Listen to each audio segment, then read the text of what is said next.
On this episode of Turning Point Tactics, I'm talking about the latest expansion for Warhammer 40,000 Kill Team, the Blood and Zeal box set, featuring the Goremongers and the Sanctifier Kill Teams.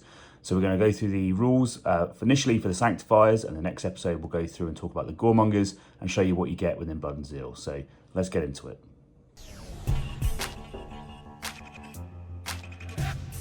Hello and welcome to Turning Point Tactics, the competitive Kill Team 40k podcast and YouTube channel focused on giving you the strategies and tactics to seize initiative every turning point. I'm your host Ryan, and I'm here to give you the tips and tricks to elevate every part of your Kill Team experience. If you enjoy this content and you want more, you can join our Patreon for as little as £3 a month, where you'll get access to our Discord, Patreon priority questions, early access to videos including Kill Team bat reps, faction guides, and much more. If that's not for you, you can support just by hitting like, subscribe, and sharing these videos amongst the community of Kill Team enthusiasts local to you. With all that said, let's get into it.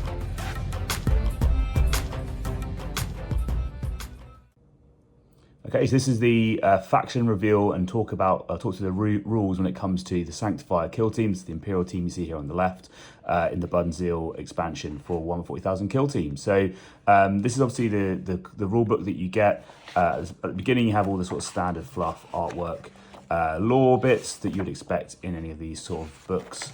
But the bits that everyone is probably interested in is the Kill Team rules that you see here. So the first team to come up in this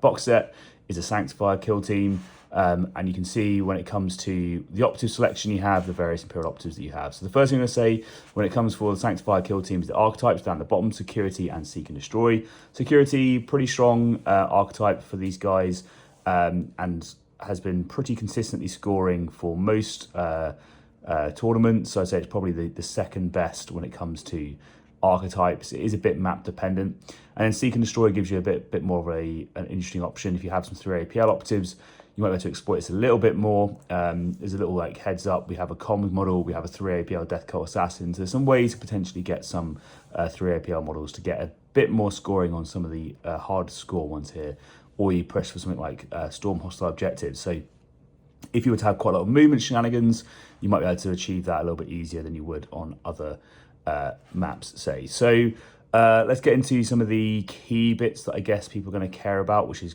Kill Team size. So it's a 11 operative Kill Team. So you're going to have the Confessor, you're going to have the Cherub, so you have to take these two in every Kill Team, and then you get 9 other Sanctifier operatives chosen from the following list. The Missionary operatives, these guys over here, are essentially your gunners operatives. You have a flamer option, you have a plasma gun option, you have a melt gun option, and they have some special abilities. If you take the flamer or the plasma gun, or you take the holy relics. So there's these braziers, which are essentially super flamers, or the holy relics let you do some other cool stuff with the team, which I'll go into a bit more detail in a bit. Then you have the rest of the operatives, as you can see here. Dual Flamer Lady, Chainsaw Guy, a Standard Preacher, which is the warrior equivalent, an Icon Bearer, Salvationist, which is essentially a medic kind of character. The Miraculous is a really cool, interesting design character, and the Drill Abbot, who's a bit of a control piece, and I said the Death Cult Assassin, which is your 3 APL. So let's get into what this team does. So I just want to kind of explain the rules because it is a little bit difficult. And one of the first thing I will say about this team is they have a lot of rules and they are going to be very difficult to play. So if you're looking for an easy team, this is probably not the team for you. You probably want to have a very good understanding of the rules of Kill Team in general before we go into what the rest of these rules do. So let's just start with this, the faction rule, the Ministorum Sermon. So it is a strategic gambit. Select one friendly Sanctifier operative. If a friendly Confessor operative hasn't been incapacitated, you must select it. Until you use a strategic gambit again during the battle, that operative has the Orator or Orator keyword. So the Confessor, just for you guys tracking, that is your leader model. That's this guy. So if your leader's alive, you have to keep him as the Orator or Orator, however you want to pronounce it.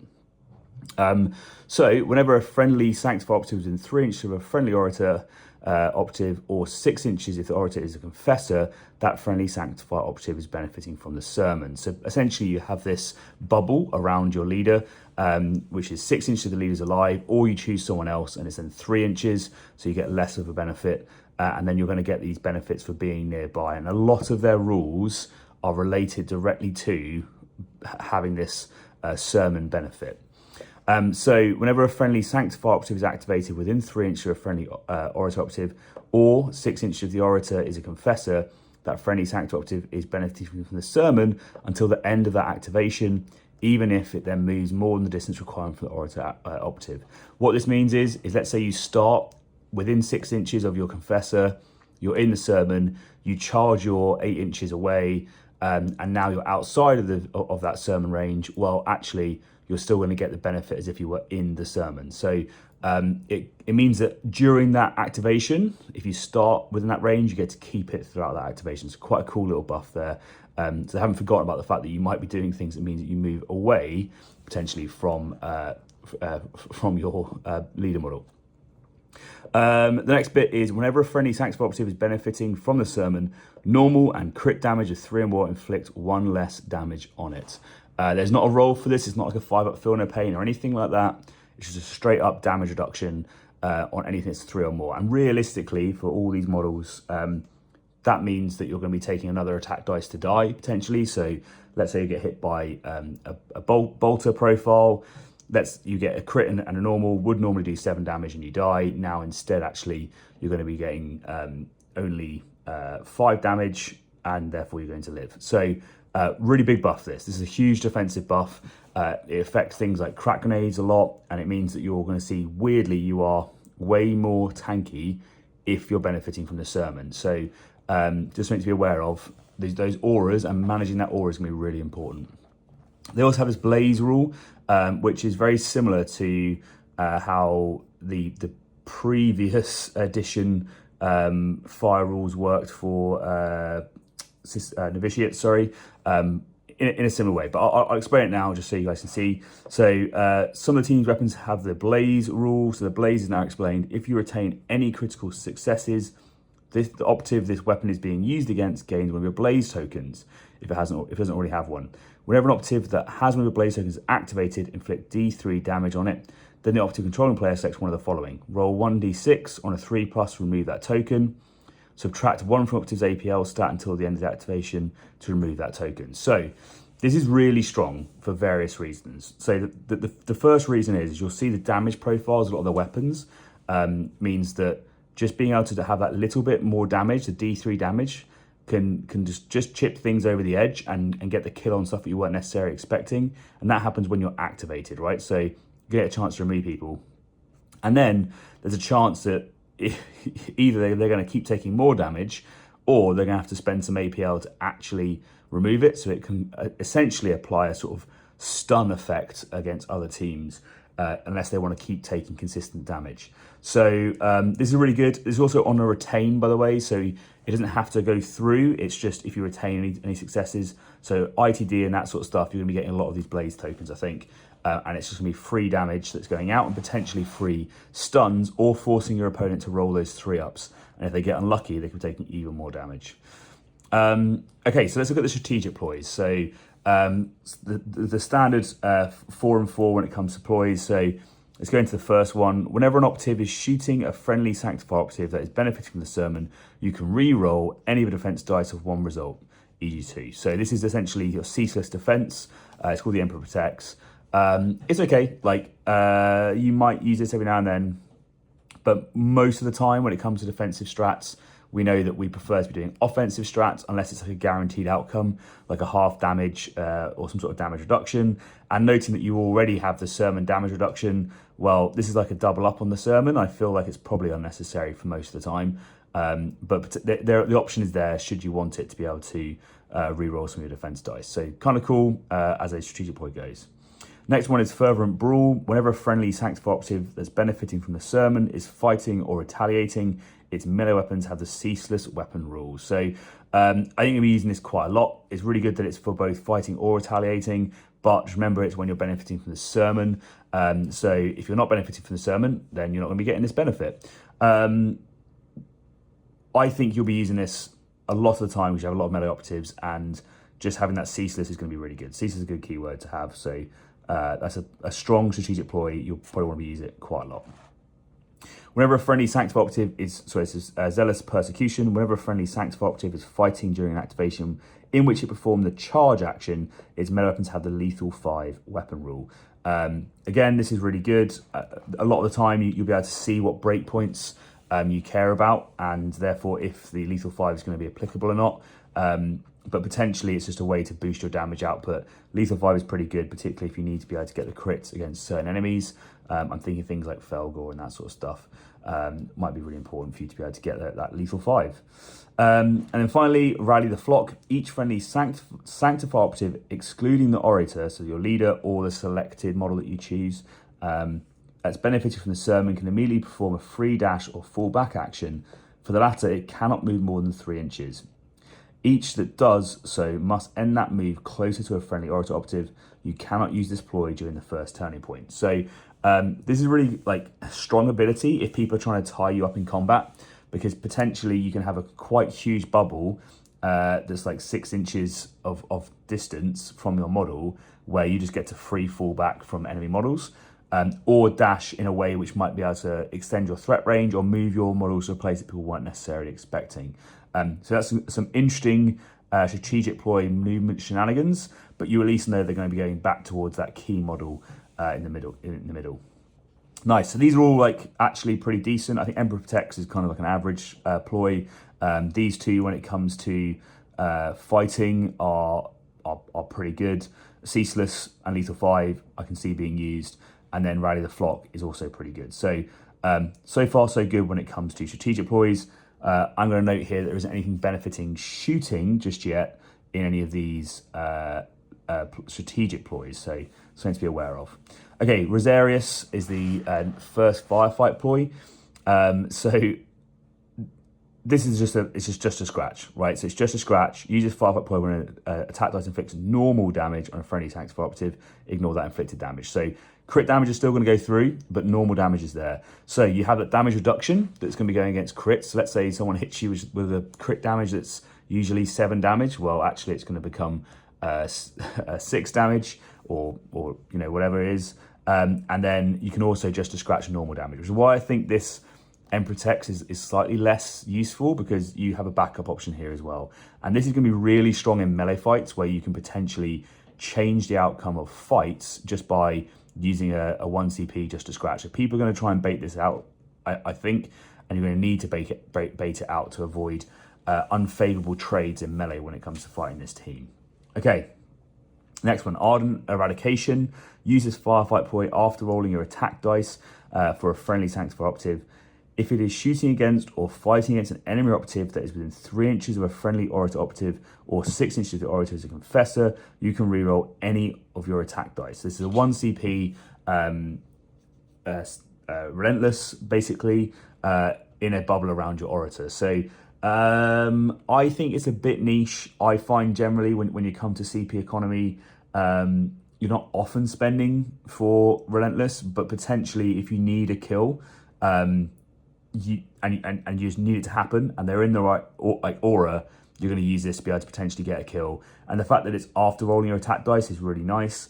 I guess the benefit is it's not like a lot of the other Imperium ones where someone has to shoot them first or something like that. You can just go, yep, boom, you're in that aura, I'm going to try and kill you. So yeah, I think that's a pretty decent option. Note that if it is the Orator, then you're always going to have Relentless available to you for a CP, but we'll see how good the CP options are for some of these. Next, Redeem Through Fire. Uses Firefight ploy when a friendly Sanctifier operative that has a weapon with a blaze weapon rule is incapacitated. Each enemy operative visible to and within 2 inches of it gains one of your blaze tokens if it doesn't already have one. So this is like a really cool one again. So the reason why I think this is particularly strong is, let's say you have a melee team that you're playing against. Well, essentially what you're going to be able to do is, as you die, there could be a whole bunch of people that are within 2 inches of you, and you can just do D3 damage on them, and you know it's going to be the case, and potentially you're going to reduce their APL or force them to roll a 3-up to then potentially take another D3 damage the next turn. So if there's a whole bunch of people surrounding you that are very, very close to dying, this is a really strong ability to be able to just go, pop, I'm going to force D3 damage through when you next activate. The last Firefight Ploy is Unwavering Devotion. Use this Firefight Ploy when a friendly Sanctifier, Orator, or Sanctifier Miraculist operative is selected as the valid target of a shoot action or to fight against during the fight action. Select one friendly Sanctifier operative, excluding Confessor, Miraculist, or Orator, visible to and within 3 inches of that friendly operative to become the valid target to be fought against as appropriate. Instead, even if it would not normally be valid to do this, if it is the fight action, treat that other operative as being in the fighting operative's control range for the duration of that action.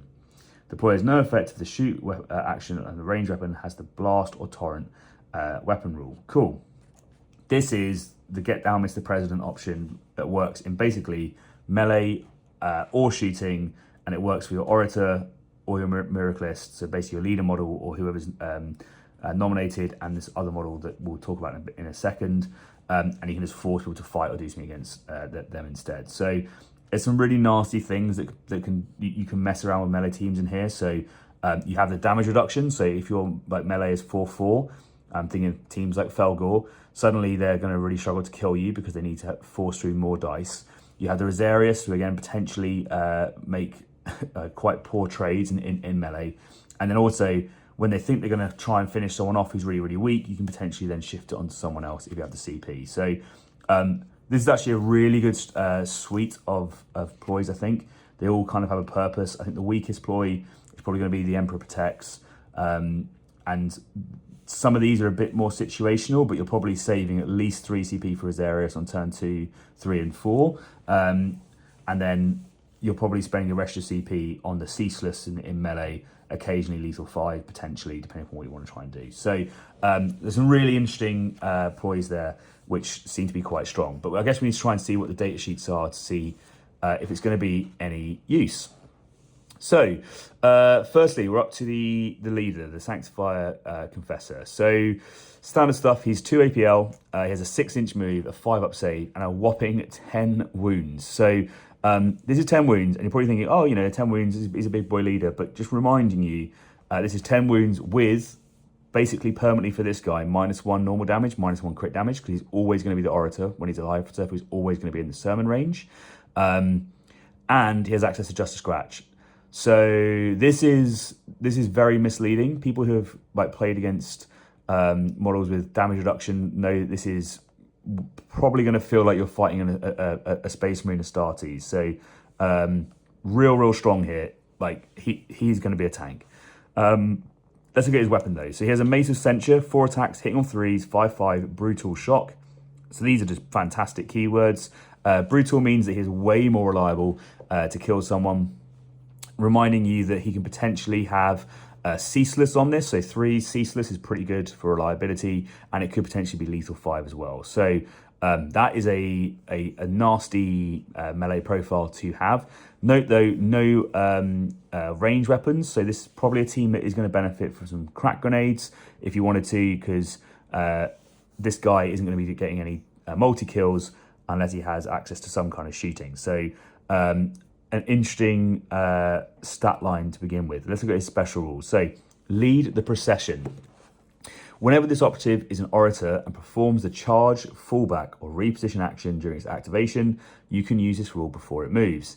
If you do, determine each other friendly Sanctifier operative that is benefiting from the sermon. After this operative ends that action, each of those friendly Sanctifier operatives can immediately perform a free charge, fallback, or reposition action in any order of your choice, but each must end that move in a location where they are still benefiting from the sermon. If this operative is incapacitated before the rule is fully resolved, e.g. from a guard action, interruption, they don't remove from the kill zone until this rule has been resolved. So, this is wild. So, because for a start, you could theoretically charge your entire team into people, or you can fall back your entire team, or you can move your entire team forwards. You can spread out. So this is huge, but the main thing is you have to be in the sermon range. Now we'll have a look to see how else we can get sermon, but this is really, really cool because this guy hits on 3s, right? So you can potentially, or very easily, force double charges now because this guy can charge, and with the lead the procession, if he does a charge, he can then force someone who's next to him to charge with him, give him combat support. Now he's hitting on 2s, he's ceaseless, he's 5/5 damage, he's got brutal, and he's got shock. That is really, really strong, right? So like, what a skill set that is, like to be able to just go, yeah, boom, we're going to double charge you and away you go. But this also potentially locks down multiple threats. So you have to be careful, because if you lose initiative and you're a shooting horde against this team, well, potentially these guys can be charging all of your main shooting threats if you're within range. So you need to be very careful how you threat range these guys. It's going to be a bit of a nightmare to play against, I think. Okay, his next rule then, commanding declamation. Whenever an enemy operative would perform an action during an activation or counteraction while visible to and within 6 inches of operative, you can use this rule. If you do, roll 1d6. If the result is higher than that enemy operative's APL stat, it cannot perform that action. That activation or counteraction, the APL spent on it isn't refunded. If it is a counteraction, the counteract ends. You cannot use this rule again during the battle. So this is pretty wild, because theoretically, if you're like a 2 APL team and, well, in fact, if you're any sort of team, I guess, you could charge this guy and go to fight him, and he just rolls a d6, and if he gets higher than your APL, then you just can't fight him, or you can't shoot him. So there are some models that are going to potentially get around this, like by being able to do things like, if you have a model that can shoot, I'll double check that. Yeah, so if you have a model that can double shoot, you could potentially do things where you essentially do your double shoot, that gets rejected, but you could then do a standard shoot, I guess, because this would then be used. But that is a pretty wild ability to be able to just shut people down. I think could be very problematic. It's like playing against mandrakes where they can choose who you activate. This is actually kind of more powerful in a way, because you've already activated the model. You might move up and then suddenly you've wasted your ability completely. So I think, yeah, I mean, as well, because you can use this rule, like you can't bait it out either. Like they're going to wait till it's an opportunity where they think it's useful. So I guess that's pretty strong, but it's probably going to be on a 3-up, and I guess the solution is to buff your APL to make it a 4-up, potentially, if you want to try and kill this guy. But that is a really strong rule set, and another defensive buff. So this guy is, as I said, 10 wounds, potentially just a scratch, and -1 normal and crit damage. He is going to be an absolute tank, and there's a chance that when you go to fight him or shoot him and get real close, he's just going to say no anyway. So that is really impressive skill set for the leader. So that's a great strong start for this this kill team. Let's have a look at the Sanctifier Cherub next. So a little bit more of a relaxed stat line, I guess. So 2 APL, movement 7, which is quite nice because it's essentially a comms model. Save of 5+, fair enough. You're probably going to be on conceal with this guy, so I won't worry about it. And only 5 wounds. This is similar to the other support models that we've seen for other teams. So nothing too exciting there. For the actual incentivizer, this is their one melee weapon they have. It is 3 attacks, hitting on 5s. It is 1, 3 damage, and shock. So potentially you could be getting, as I said, ceaseless on this. You could be having lethal 5. I don't think you're going to kill pretty much anything with this model, but you could be providing your other models some combat support with a tasty charge range, potentially. Yeah, I mean, sure, we'll see.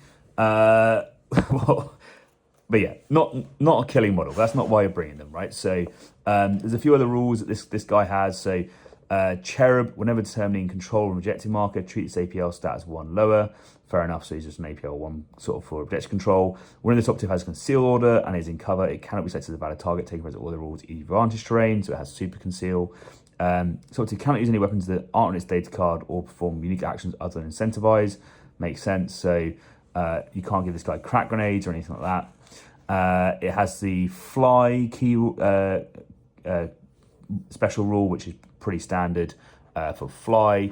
And then finally, it has incentivize. So this is a support rule. Select one other friendly Sanctifier operative, excluding Confessor, Death Cult Assassin, Miraculous, and Orator, visible to and within 2 inches of its operative until the end of that operative's next activation. Add 1 to its APL stat. So instantly with this means that you're not going to be able to make your big boss leader 3 APL. You're not going to be able to make your Death Cult Assassin 4 APL. And if you moved your Orator onto someone else, you're not going to do that as well, and the Miraculous as well, sorry. So it's a bit restrictive on who you can give it to, but this is probably going to be a buffing model to try and move around and give some of your other people some options. But fine, it's a comms model that's quite restrictive in its range, so it's going to have to move up and be next to each other, but it's nice that you have a model that has super conceal, I guess, and can move relatively fast with flies, so it will help you out on some matchups. All right, next we are into the Sanctifier Conflagrator. This is the dual flamer pistol lady. So stat line, 2 APL, movement 6, 5 up save, 7 wounds. Fair enough, nice and easy. The next part though is the twin hand flamers. 2 profiles for this. Twin hand flamers focused, which is 4 attacks, hitting on 2, 3/3 damage, range 6 inches, saturate, torrent 2 inches, blaze. So because it's torrent 2, that means you're going to get lethal 5 on ITD. That blaze token is going to pop off.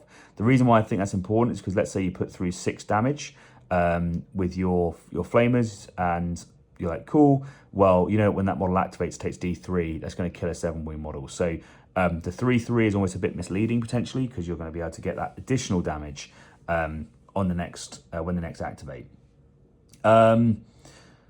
They have a second option though, which is Twin Torrent, which is 4 attacks hitting on 2s, 3/3, range 6 inches, saturate, torrent 0, Twin Torrent, blaze. So I'll read Twin Torrent now so it makes sense.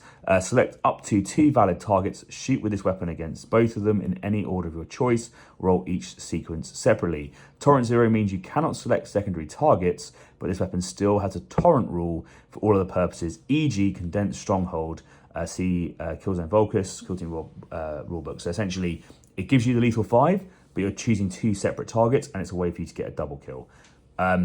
Really strong model. The fact you hit on 2s means that the worry about not necessarily having the rerolls from earlier kind of somewhat goes away. But like that's a really strong baseline. Melee, gun butts, 4 attacks, 4s, 2/3. Fair enough, nothing too exciting there. The next special rule is the Sanctification Rack. This operative can perform the Sanctification Orb action. Doing so in a manner doesn't count towards the once per turning point limit, i.e. if you also select that equipment for the operative. So it's probably worth just briefly explaining what this is.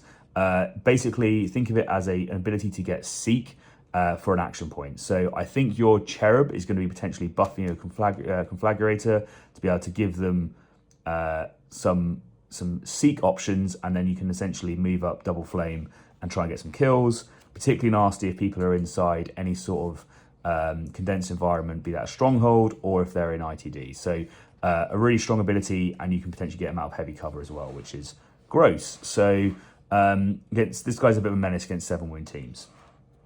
Next we have the Death Cult Assassin. So 3 APL, which is really nice. Movement 6, save 5 up, 8 wounds. So straight away, this is going to be an objective monkey for you. Taking away enemies' objectives, you'll be able to like sneakily jump on points and steal it. People won't be able to see it coming. So that's a really nice 3 APL just to have built into the operative. When it comes to weapons, they have throwing knives, 4 attacks, 3s, 2/5, range 6, silent. Again, that's pretty nice. It means that you're going to be able to potentially do what you need to do from conceal and put out some damage if you want to. And then finally for melee, we have Ritual Blades, 4 attacks, 2s, 4/6. So the 4 attacks bit is a bit interesting because you do hit on 2s, you probably are going to be ceaseless if you're in the sermon, so you might be fine there, but again, no built-in lethal 5 and that sort of thing, so you might find it a little bit swingy depending on who you're fighting against, particularly if your opponent has like double parry or something like that. Bladed Stance. Whenever this operative is fighting or retaliating, you can resolve one of your successes before the normal order. If you do, that success must be used to block. So if you try and charge this person, he's going to be harder to kill potentially, and also, I'd say with 8 wounds and that -1 damage, surprisingly tanky. They also have the Trained Assassin ability, which is change this operative order for 1 AP. The reason why that's useful is you can do things like charge. If you have to charge on engage for this model, you can then fight and then use a 3rd APL to go back to conceal, and you can be in heavy cover, potentially avoiding any sort of long-range shooting. So it's I think a really useful model, a good control piece to be able to get on objectives, kill stuff, steal objective people weren't necessarily expecting you to steal, and overall a strong addition to the team. So So far, all good. The Cherub, not the best comms, but these other models are looking pretty spicy. Okay. Sanctifier Drill Abbot. What an interesting name. Let's start with the stat line. APL 2, yep. Movement 6, save 5, 7 wounds, all tracks. Makes perfect sense. They are armed with a Great Hammer, which is 4 attacks hitting on 4s, 4/4 brutal shock. So again, the fact it has a brutal keyword is really good, because that means that essentially you're much more likely to kill people because they need those crits to be able to parry you, unless they have lethal 5 or something like that. They might be able to parry you out, and you might be able to just force through the damage you need to get the kills.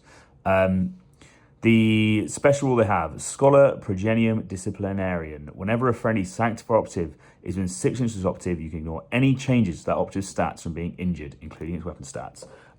Really strong ability because, as I said, you have that damage reduction, but you're going to get injured quite easily. But this guy is just basically always going to be hitting on 4s, essentially, because he doesn't really care about that injury aura. So really strong ability to just be able to have, and quite a large aura for it. He also has the Null Skull. He's essentially, the model's carrying a skull in a box, which you'll see.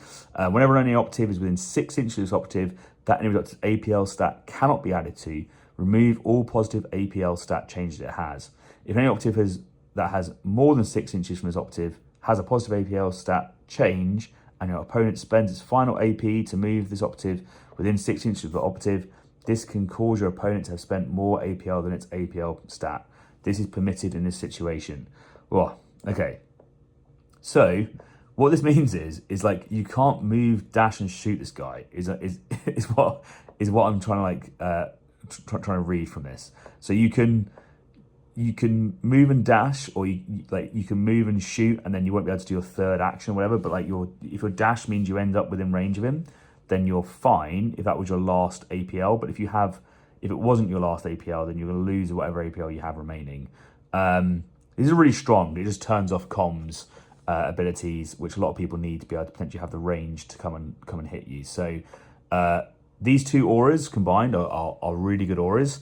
So that ignoring injury, awesome, and null stat, awesome. So 2 really good abilities. This guy's pretty good in melee. I think he's going to enjoy having that ceaseless particularly. He probably doesn't care too much about the lethal 5. Shock is nice, but not essential. So I think the fact that the brutal keyword is what you're looking for, and the 4/4 damage base is also pretty good. Okay, we're into the Sanctifier Miraculist. So she has 2 APL, she moves 6, she's a 4-up save and 7 wounds. I don't know why, I just thought this person would be 3 APL or something, but turns out she's only 2.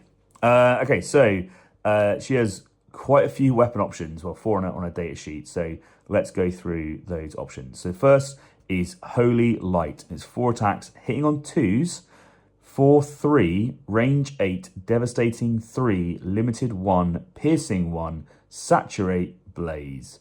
That is really strong. So that is a 4/6 weapon hitting on 2s.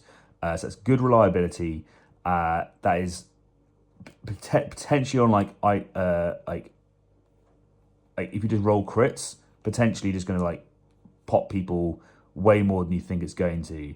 And that is actually just a very strong base profile to have. Noting that as well, you still have the blaze keyword, so if it pops off, it really pops off. Next one you have is Wreath in Fire, which is 4 attacks, hitting on 2s, for 4 damage, blast 1, limited 1, wreathed blaze.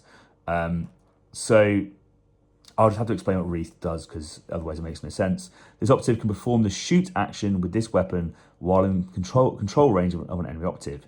Don't select a valid target. Instead, this operative is always the primary target, but only shoot against secondary targets, and they cannot be in cover or obscured. In other words, determine blast from this operative, but this operative isn't affected. So basically, she just explodes 1 inch around her, and everyone that is in engagement range with her suddenly gets hit by this 4/4 damage. Again, just noting that, like, if you're an ITD or something, you're getting crit 5s because it's blast 1, and then everyone's going to take a blaze token and take another D3 damage when they activate. So you could potentially be like nuking orcs and stuff and 10 wound operatives just by yeeting this person in there and detonating, which is really, really brutal. So This is an awesome ability, like huge multi-kill potential here.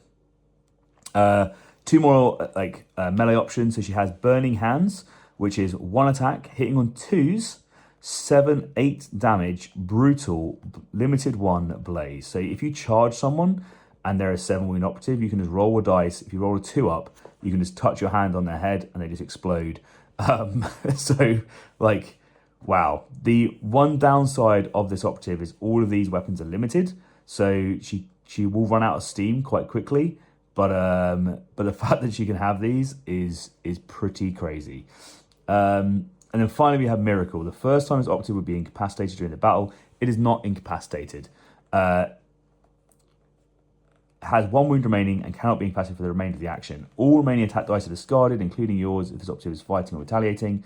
Then this operative can immediately perform a free dash or fallback action for the latter. It cannot move more than 3 inches in perform that action. Friends of perform a dash for action. Okay, so basically, you can charge this girl, right? And she can just go, all right, I'm going to let you kill me. I'm going to come back and then just explode. Or I'm going to come back, dash away or fall back from you and then shoot you as one of these nasty profiles or charge someone else and explode. This is this is gonna be a nightmare to deal with. The fact that she just comes back alive, it means you have to try and kill her twice in quick succession to actually kill her. So you want someone that can double shoot or fight and shoot, or whatever, or double fight to be able to actually put this this girl in the grave. But there is a chance that before you do so, she's going to put out a lot of damage. Note that she is rubbish in melee when she's not using these limited weapons. So she only has 2 attacks, hitting on 5s, 1, 2. So a double fight might be the option, but also she could potentially be putting out huge amounts of damage before she goes. Wild. Really, really strong abilities. Very cool model. I'm interested to see how people play around with the explosion abilities of this. Okay, next we're into the Sanctifier Missionary. So this is essentially your gunners, right? So that's the way to think of these guys. They are gunners. Stat line 2 APL, movement 6, 5 up save, 8 wounds. So they are tanky boys. And they are really, really durable. So what I'll say is, I'll read these 2 bits first because it's probably makes sense. So Holy Relic. If his operative has a Holy Relic, it is always benefiting from the sermon. So they're 8 wounds, and if they have a Holy Relic, they're always going to benefit from the sermon. So I just quickly show you the weapon options for these guys because it's going to make sense when you see weapon options. So you have the option of a Ministorum Flamer with a Brazier of Holy Fire. So the Ministorum Flamer is this one, which is the 4 attacks, 2s, 4/4, range 8, saturate, torrent 2, blaze. And the Brazier of Holy Fire is essentially the same thing, but it's 4/4 damage, but it's only range 4, saturate, torrent 1, blaze. But it also gives you a melee profile, which is 4 attacks, 4s, 4/4, shock blaze. So you get like a better melee option, or you get rid of that melee option and instead you take a Holy Relic, which means you're always in the sermon. So if you're holding back with one of these models, then you can have this relic, which means that you're going to be always getting that sermon benefit, always reducing damage. Whenever your confessor moves, you can move with your confessor. It's quite a strong buff, this Holy Relic, but the Brazier is also quite a strong weapon to have on your profile. So an interesting balance there between damage output and durability potentially. The next one is Spread the Word of the God Emperor. Whenever this operative is more than 6 inches from other friendly operatives, its weapons have the severe weapon rule. Really, really good if you have Blaze, for instance, or if you have a melter gun, or if you're looking to try and shoot against elites, which are trying to get the lethal 5 or something like that to make your piercing crits happen. So really strong set of rules on these guys, and actually some interesting list building options as to how you want to try and use them, because I think everyone will try and probably play them slightly differently. So again, for the weapon options, so the Brazier of Holy Fire is 4 attacks, 2s, 4/4, range 4, saturate, torrent 1, blaze. So that's just giving you that a different flamer option. The melter gun is exactly what you're thinking when it comes to a melter gun. 4 attacks, 4, 6/3, range 6, devastating 4, piercing 2. Again, if you can get away from your friendlies, that's really, really good. So you have the severe, noting that you don't have too many reroll options when it comes to these guys for the other options. Then you have a Ministorum Flamer, 4 attacks, 2s, 4/4, range 8, saturate, torrent 2, blaze. That's a really strong profile. But the 4/4 damage just means it's going to pick up surprisingly a lot of horde models quite easily, and the fact it hits on 2s means it is really nice and reliable. You then have the 2 plasma gun options, which are exactly the same as normal plasma gun options. I've already talked about what the Brazier of Holy Fire is. You have the other option of a chainsword, which you guys get as a so one of the missionaries with the melter gun gets the chainsword and a holy relic, and then the other guys just get the Brazier of Holy Fire for the Minotaur Inflamer. So I think the way you end up running this most of the time is the guy with the melter gun is going to take a holy relic so that he can always be in the sermon, and the other guy with the Minotaur Inflamer is probably better off taking the Brazier of Holy Fire because you want to moon up anyway. But that's just me. But you guys can play around with it, see what you want to do. You're probably getting close in people's faces as is. Anyway, missionary, 8 wounds is really nice. They're going to be weirdly durable, and the fact they can be moving around the map when you least expect it is pretty cool as well. We are not done. There is more operatives in this kill team. So we have the Sanctifier Persecutor. They have a hand flamer, which is kind of like attached to the undersword of their chainsword, which is kind of cool. Sorry, 2, 6, 5, 7, I should have said at the beginning. So 4 attacks, hitting on 3s, 3/3, range 6, saturate, torrent 1, blaze. So again, actually quite a decent shooting profile. You know, you're hitting on 3s. I'll keep mentioning this. These guys are going to pop off on ITD when they get that free lethal 5. Merciless Castigation. The first one's operative performs a fight action during each of its activations. If neither it nor the enemy operative in the fight suite is incapacitated, this operative can immediately perform a free fight action afterwards. But it can only fight against that enemy operative, and only if it is still valid to fight against. This takes precedence over action restrictions. Basically, you can double fight if you don't kill the guy in the first fight. Makes sense. Fanatical Retribution. If his operative is incapacitated during the fight action, you can strike with one of your unresolved successes before it is removed from the kill zone. So the fact that you have 5-6 damage and you can potentially strike on death means that charging and fighting this guy is actually a bit risky, because there's a good chance that if you don't roll enough crits to parry him out or get rid of them, that this guy can be doing 10 damage when you charge him, and therefore you can trade 1-for-1 against this Persecutor. So you're probably better off shooting him, but again, just noting the damage reduction for 7 wounds, they are surprisingly durable. Okay, we are almost at the end of the operatives. So we are down to the Preacher, which is essentially your warrior operative. They come with a hand flamer, which is 4 attacks, hitting on 2s, 3/3, range 6, saturate, torrent 1, blaze, and a chainsword, 4 attacks on 4s, 4/5 damage. They have the special rule, defend the faith. When this operative contests an objective marker, it is benefiting from the sermon. So you can run onto objective markers and get damage reduction and all your melee benefits and all that sort of stuff, even if you're miles away from your orator. So another cool way of potentially benefiting from the sermon when people aren't necessarily expecting it. Next, we have the Sanctifier Reliquant, which is 2 APL, 6 in smooth, 5 up save, and has 7 wounds. This is one of the ones that I'm actually less impressed with, but I guess they have some kind of cool rules. So they have a hand flame, which is 4 attacks on 2s, 3/3, range 6, saturate, torrent 1, blaze.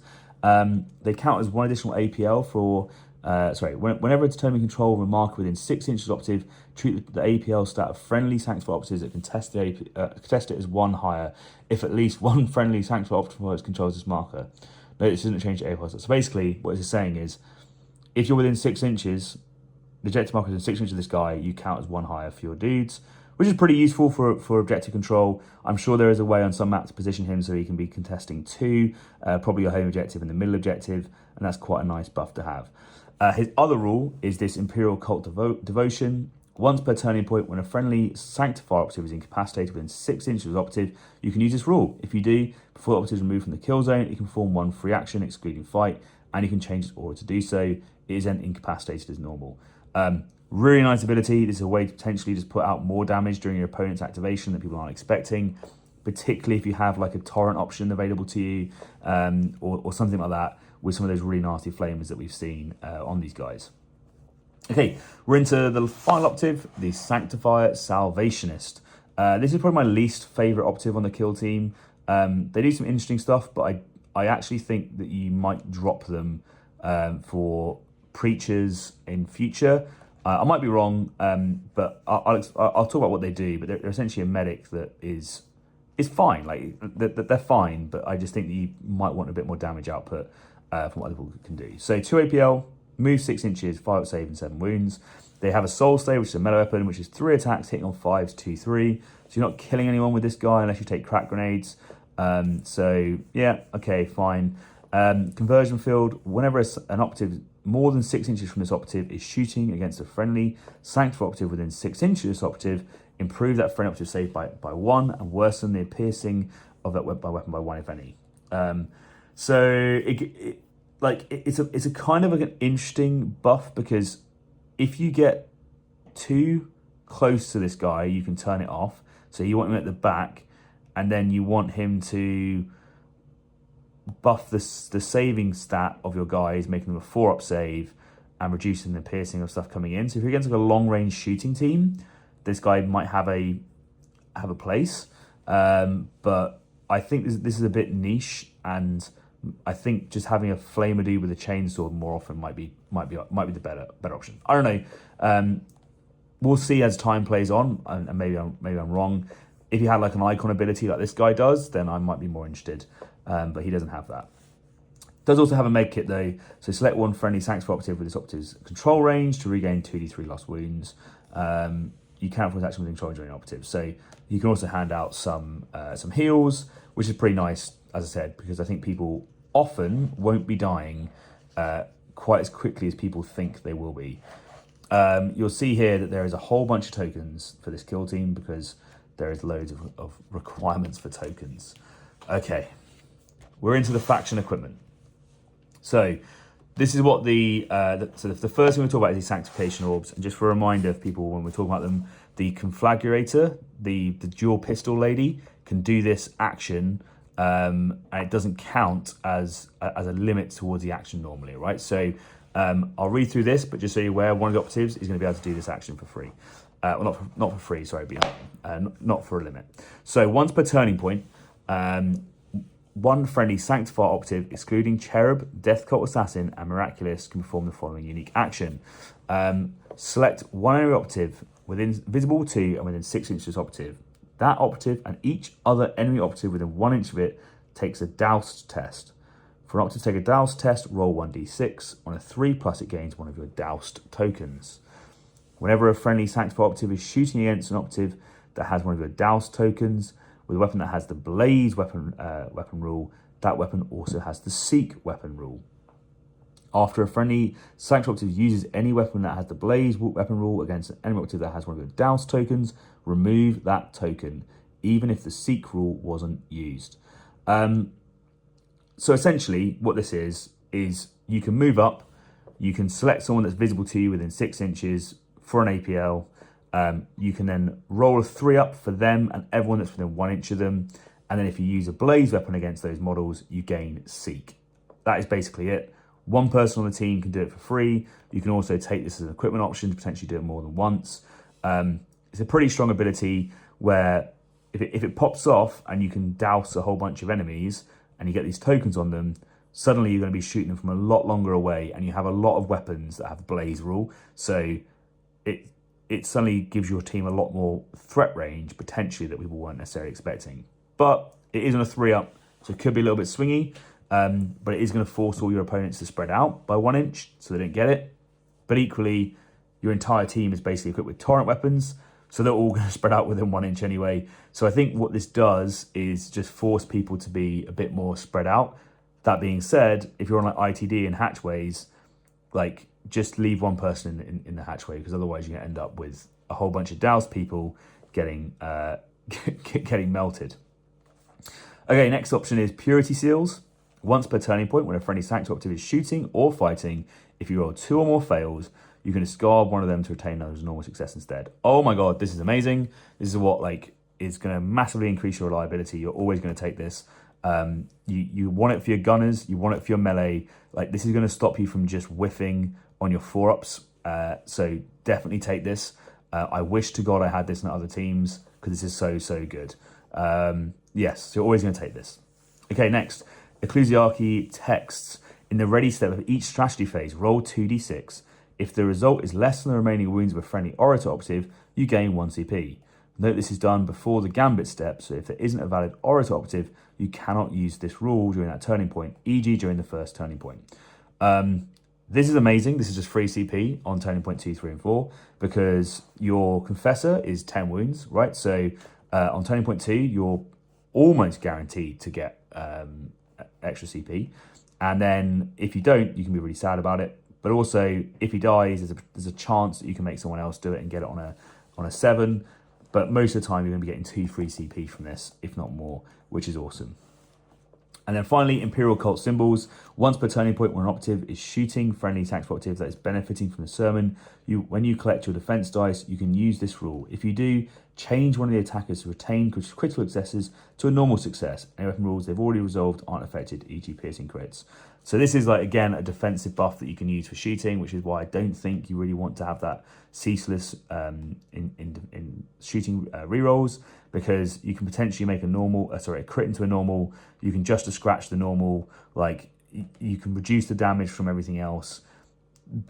They have a lot of defensive abilities. Okay, that is all of the rules for the Sanctifiers. You can see that there is a lot going on with this kill team, and they are very, I think, confusing for new players to play with and play against. The general bits that I'm just gonna just cover over. So they're 11 operatives. They are surprisingly durable. They are playing security and seek and destroy. So you will need to head towards them to deny their security, and that is where they're going to try and head towards you with either flamers that are hitting on 2s, or they're going to have melee that is hitting on basically 3s or 4s, ceaseless with security seals, and they're going to do surprising amount of damage. I think for melee teams, you're going to get caught out with like a surprising amount of, oh, I thought I would just kill you in melee, and actually you might lose a model. So make sure you do whatever chip damage you need to do before you go into them, because there is a high chance that they're just going to just tank it. Or if you're like Inquisition, you might want to be saving your CP to like say nope when it comes to this Rosarius ploy and that sort of thing. So a really interesting kill team. I think this team is going to be like a high skill ceiling and probably a very high skill floor, because monitoring all of these auras and making sure you have the right auras and the right models for each game is going to be really tough, right? Because they're all really cool. They all do their good bits. They all have a purpose, I think. But you just need to make sure that you have the right models in the right places, and you can then potentially do some absolutely wild things. Like on turning point 3, potentially you can have a scatter bomb charge led by the Confessor first thing, where suddenly everyone is charging all over the place, because it's a free charge, and if you're on engage already, then you're going to be doing it, and then it just becomes crazy. Or if you're all locked up in melee against a melee horde and you don't want to be in melee anymore, well, you're all going to fall back as well. So the threat ranging when it comes to these guys is going to be mental, and a real like difficulty to play against. So sure, they all move 6 inches, but they could potentially be moving way more than that. And on turn 1, you can be getting some pretty crazy charge ranges out from this team if you wanted to, right? So crazy stuff, absolutely crazy stuff. Just be aware, like these guys can be coming at you, and with the dousing, the double killing potential a lot of these models have, I think you'll see that there's some pretty crazy double kill potential from like the Missionary, from the Miraclist, from the Conflagrator, from the Death Cult Assassin, that sort of stuff. So yeah, a really cool team, and I'm really interested to see how they play. But what do you guys think? Do you think they're the best team out there, or do you think they're a little bit low? Jason, Mike and I are going to have a talk through about the teams, where we think they sit as a collective, and we'll get that out to patrons shortly. But this is just the initial rules reaction. So tell me what you think. That brings us to the end of the episode. Hopefully you found something new or useful while listening, and if you did, throwing us a like would be greatly appreciated. If you want to make sure you don't miss any episodes, make sure you hit that subscribe button and click on the bell so you get notifications as soon as the next one drops. It really is the best way to help a small channel like ours.